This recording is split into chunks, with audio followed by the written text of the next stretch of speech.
हे learners, मैं आपका math guide आज की वीडियो में आपका वेलकम करता हूँ।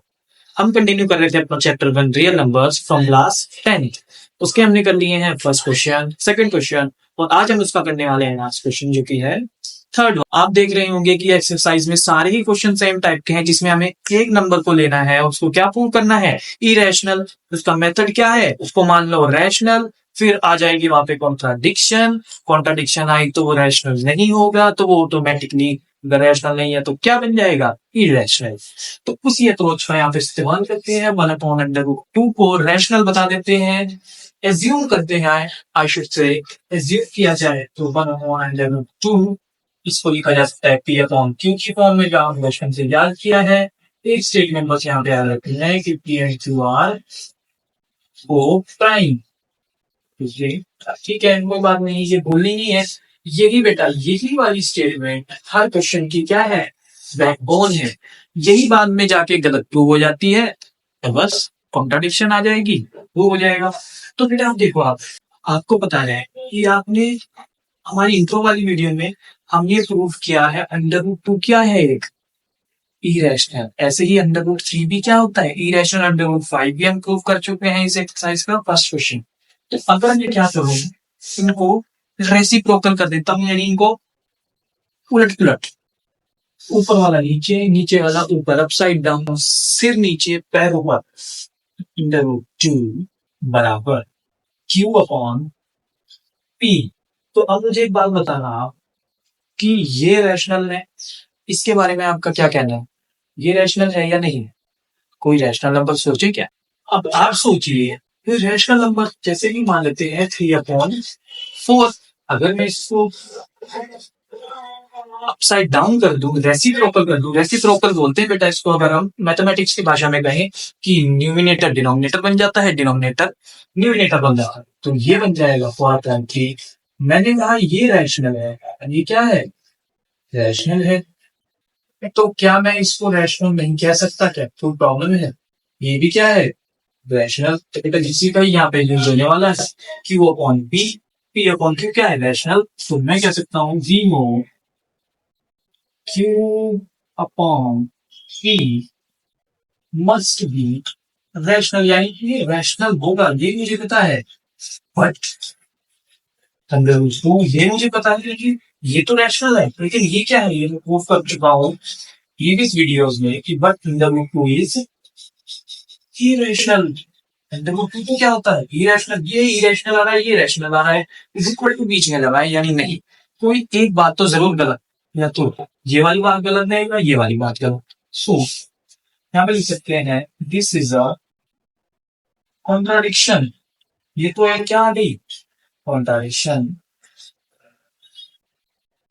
सो 1/√2 is not rational, but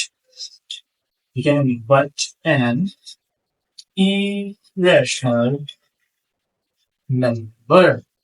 समझा? कि देखिए, क्या कुछ आपको कॉम्प्लेक्स लग रहा है, आपको ऐसा लग रहा है कि इस प्रूफ में जो आपको समझ नहीं आया, ठीक है, ये सब आप इजीली प्रूव कर सकते हो अगर आप एक बार कॉन्सेप्ट को उसके रूट से समझ लो, यानी। सो बेटा ये था थर्ड क्वेश्चन के फर्स्ट पार्ट का प्रूफ। आप देख रहे होंगे चीजें सिंप्लीफाई होती जा रही है क्योंकि अब आप सीख चुके हैं। ठीक है, अब हमें इरेशनल और रैशनल का मतलब समझ आ गया है, इसलिए आप देख रहे हैं कि ये धीरे धीरे इजीली प्रूव होते जा रहे हैं। अब हम चलते हैं इससे सेकंड पार्ट में। सो लर्नर्स, हमारा सेकंड पार्ट क्या है, इसमें भी हमें इरेशनल प्रूव करना है। हमें नंबर दिया गया है 7/5 को याद रखिएगा। ये जो √5 है इसको हम इरेशनल प्रूव कर चुके हैं, ये हमारी हेल्प करेगा। तो सबसे पहला स्टेप सभी में कॉमन है, लेट अस अज्यूम कॉन्ट्रारी। ठीक है, कॉन्ट्रारी का मतलब से उल्टा अज्यूम कर लेते हैं। Let us assume contrary that 7/5 is rational. तो अगर रैशनल प्रूव करना है तो मैं इसको रैशनल अज्यूम कर लेता हूँ, कोई बात नहीं। तो 7/5 मैंने रख दिया पी अपॉन क्यू, यही तो है रैशनल। यहाँ पे लिखेंगे P and Q are four prime. ठीक है, ये स्टेटमेंट आपको पूरी याद रखनी है हर क्वेश्चन पे।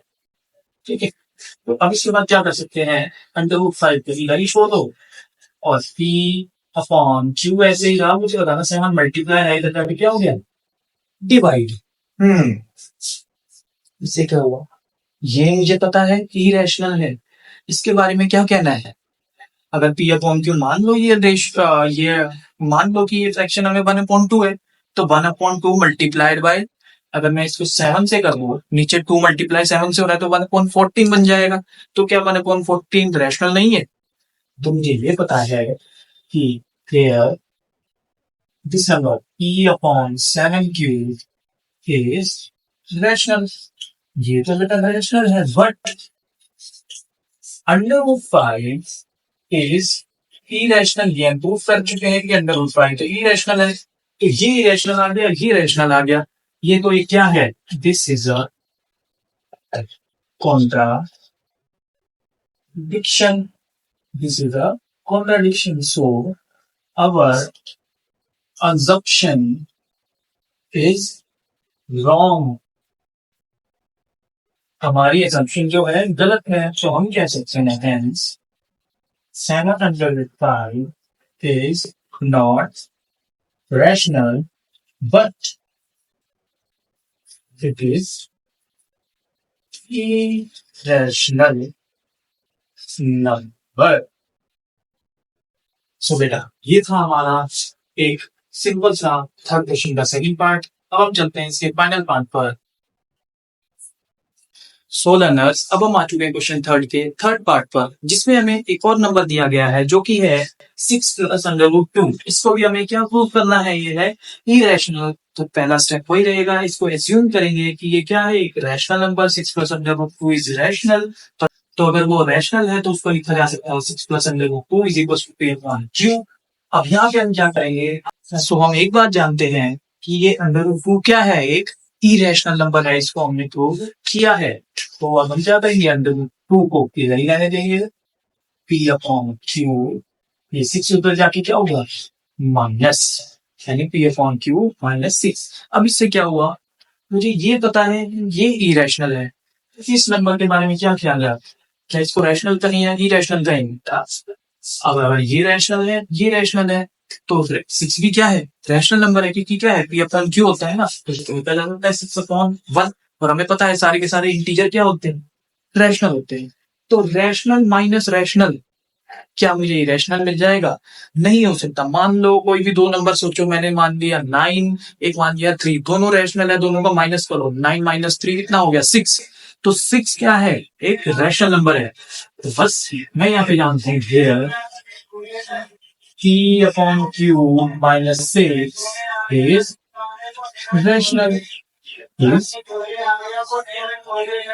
rational, but √2 is irrational।